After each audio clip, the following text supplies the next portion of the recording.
Hi friends அனைவருக்கும் ஷெஜின் இனிய வணக்கங்கள். இன்னைக்கு வந்து என்னன்னு பார்த்தீங்கன்னா, நான் வந்து ஒரு எக்ஸாம் எழுதவும் போறேன். ஆஃபீஸ் கிடையாது. சாட்டர்டே எப்பவுமே வந்து எனக்கு லீவ் தான். ஸோ, இன்னைக்கு வந்து எனக்கு வந்து ஒரு எக்ஸாம் இருக்கு. ஸோ, எங்க டிபார்ட்மெண்ட் எக்ஸாம் தான்.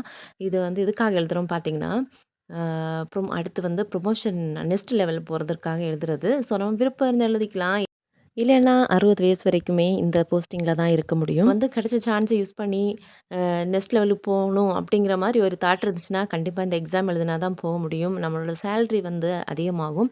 ஸோ வந்து இந்த வயசுல தான் எழுத முடியும். கொஞ்சம் தள்ளி போட்டோம்னா, அதுக்கப்புறம் வந்து நம்ம மைண்ட் செட் ஆகாது. படிக்கிறதுக்குள்ள இதெல்லாம் போயிடும். ஸோ வந்து கிடைச்ச சான்ஸ வந்து மிஸ் பண்ணாம, ஸோ யூஸ் பண்ணிக்கிறது ரொம்ப நல்லது. எல்லா பொண்ணுங்களுமே அப்படிதான்.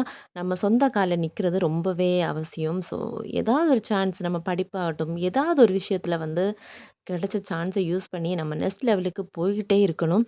ஸோ யாரையும் எதிர்பார்க்காம பண்ற மாதிரியான ஒரு லைஃப்ப நம்ம வாழ்ந்துட்டோம்னா, ஸோ நம்ம வந்து அந்த கான்ஃபிடன்ட் லெவலே வேறங்க. நிஜமாவே தான். ஸோ வந்து படிப்பு வந்து கை கொடுக்குற மாதிரி எதுவுமே வந்து நம்ம லைஃப்ல எதுவுமே கை குடுக்குறதில்ல. அந்த படிப்பு இருந்தாலே எல்லாமே அதுக்கு பின்னாடி வந்து ஆட்டோமேட்டிக்கா நம்ம லைஃப்ல வந்துட்டே இருக்கும்.